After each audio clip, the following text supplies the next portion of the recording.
Hello friends, আসসালামু আলাইকুম। আজকের রেসিপিতে স্বাগতম জানাচ্ছি। আজকে মজাদার ভর্তার রেসিপি নিয়ে চলে আসলাম। আমরা সবসময় কিন্তু মাওয়া ঘাটে যাওয়া হয়, আমাদের মাওয়া ঘাটের ইলিশ মাছের লেজের ভর্তা খেতে খুব পছন্দ করি আমরা সবাই।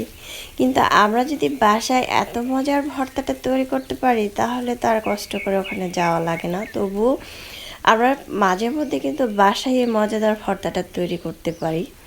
তো আর কথা নয়, আজকের রেসিপিটি হচ্ছে আমার নতুন রাঁধুনিদের জন্য, যারা নতুন রাঁধুনি রান্না শুরু করছেন তাদের জন্য। তো আর কথা নয়, ভিডিওটি প্রথম থেকে দেখার জন্য অনুরোধ রইল। আর ভিডিওটি ভালো লাগলে অবশ্যই চ্যানেলটা সাবস্ক্রাইব করে লাইক দিয়ে পাশে থাকবেন। প্রথমে দেখতে পাচ্ছেন আমি 4টা লেজ নিয়েছি, ইলিশ মাছের লেজ।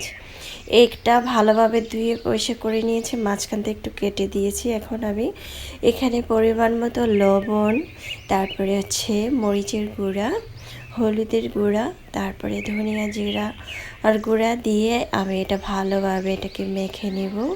খুব সুন্দর করে মেখে নেব, কারণ এটা যত মশলা মেখে রেস্টে রেখে দেবেন ততই কিন্তু এটা খুব সুন্দরভাবে মশলাটা ভিতরে যাবে, আর ভর্তাটা খেতেও কিন্তু অনেক বেশি মজাদার হবে।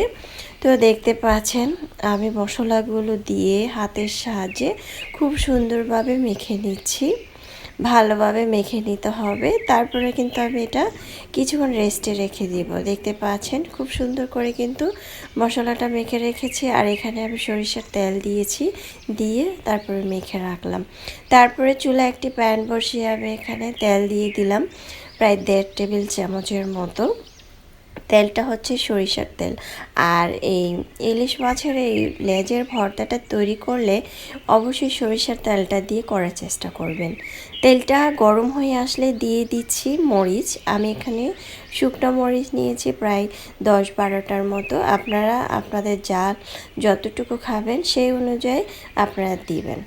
এখন আমি লাল করে মরিচটাকে ভেজে নেব। খুব সুন্দরভাবে মরিচটা পারফেক্ট ভাজা হলে কিন্তু ভর্তাটাও পারফেক্ট হবে। দেখতে পাচ্ছেন ভাজা কিন্তু হয়ে গিয়েছে, এ পর্যায়ে উঠিয়ে নেব। আবার বেশি পুড়িয়ে গেলে কালো হয়ে যাবে, খেতে ভালো লাগবে না, তিতা লাগবে। এখন ওই তেলটার মধ্যে দিয়ে দিচ্ছি যে মাছটা আমি মশলা মেখে রেখেছিলাম সেটা দিয়ে দিলাম। দিয়ে আমি খুব সুন্দরভাবে এটাকে ভেজে নেব। প্রথমে আমি 80% করে রেখেছিলাম মাছটা, চুলার আঁচটা। তারপরে আমি চুলার আঁচটা কমিয়ে দিব, কারণ উপর দিয়ে পুড়ে যাবে, ভিতর দিয়ে কাঁচা থাকবে, হবে না, তাহলে কিন্তু ভালো লাগবে না। তাই ভালোভাবে মাছটাকে ভেজে নিতে হবে। মাছটা তো আমি এপাশ ওপাশ করে নেড়ে দিলাম, দেখতে পাচ্ছেন। তারপরে মাছটা দেখতে পাচ্ছেন আমি কিন্তু একদম লাল করে ভেজে নিয়েছি খুব সুন্দরভাবে। এটা কিন্তু লাল করে ভেজে নিয়েছি, এমন কথা না যে এটা শক্ত হয়ে যাবে। এটা গরম গরমই কিন্তু কাঁটাটাকে বেছে নিতে হবে। আমি একটু ওপর থেকে মাছটাকে ধরে ধরে চেপে দিচ্ছি, তাহলে ভিতর থেকে কাঁচা থাকলেও সেটা ভাজা হয়ে যাবে। আর মাছগুলো একটু ভালো করে ভাজলেই কিন্তু ভর্তাটা টেস্ট হবে। তো দেখতে পাচ্ছেন আমার কিন্তু মাছটা ভাজা হয়ে গিয়েছে। এ পর্যায়ে আমি মাছটাকে উঠিয়ে নেব। আর এই মাছের ভর্তাটা যাদেরকে খাবেন তারাই অনেক প্রশংসা করবে। মাছটাকে উঠিয়ে নিয়েছি, এখন আমি গরম গরম কাঁটাটাকে বেছে নিচ্ছি। দেখতে পাচ্ছেন কতটা গরম ধোঁয়া উঠছে, কিন্তু এই পর্যায়ে মাছটাকে বেছে নিলে তাহলে আর মাছটা শক্ত হবে না। কাঁটাগুলো খুব সুন্দর করে বেছে নিয়েছি। এখন আমি একটি বাটিতে মরিচগুলো আগে ভেঙে নিচ্ছি লবণ দিয়ে, পরিমাণ মতো লবণ দিয়ে। লবণটা ভেবে চিন্তে করে দিবেন, কারণ মাছটা ভেজেছি লবণ দিয়ে। তারপর আমি এখানে পেঁয়াজ আর হচ্ছে রসুন যে ভেজে রেখেছিলাম সরিষার তেল দিয়ে, সেটাও মরিচের সাথে মেখে নিলাম। তারপর দিয়ে দিলাম ধনে পাতা।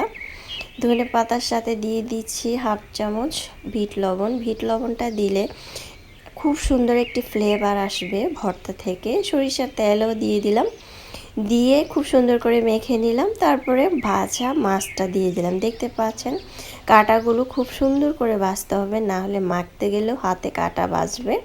তাই ভালোভাবে আমি এখন চটকিয়ে চটকিয়ে মেখে নিলাম। দেখতে পাচ্ছেন একদম ভালোভাবে মেখে নিয়েছি, কোনো দলা পাকা নাই, একদম খুব সুন্দর ঝরঝরা করে আমি এটাকে বেছে নিয়েছি, মেখে নিয়েছি। এখন আমি একটি বাটিতে পরিবেশন করে নিচ্ছি। মাশাআল্লাহ দেখতে যেমন সুন্দর হয়েছে, খেতে তো আলহামদুলিল্লাহ। গরম ভাতের সাথে এতটাই মজাদার এই ভর্তাটা, আপনি যাদেরকে খাওয়াবেন তারা তো অবশ্যই প্রশংসা করবে। আর মাছ রান্না করে আর খেতে ইচ্ছে করবে না, বলবেন যে আমি ভর্তা তৈরি করেই খাবো। এতটাই মজাদার, সাপ্তাহিক একবার এই ভর্তাটা তৈরি করে খেলে আর কিছুই লাগে না, মাছ মাংস কিছুই লাগে না। আশা করছি আমার আজকের রেসিপিটি আপনাদের ভালো লেগেছে। ভালো লাগলে অবশ্যই আমার চ্যানেলটাকে সাবস্ক্রাইব করে লাইক দিয়ে পাশে থাকবেন। দর্শক, বেশি বেশি ভালো থাকবেন, খাবার কখনো অপচয় করবেন না। আমরা চাইলে এভাবে ট্রাই করতে পারি। আল্লাহ হাফেজ। এনজয়।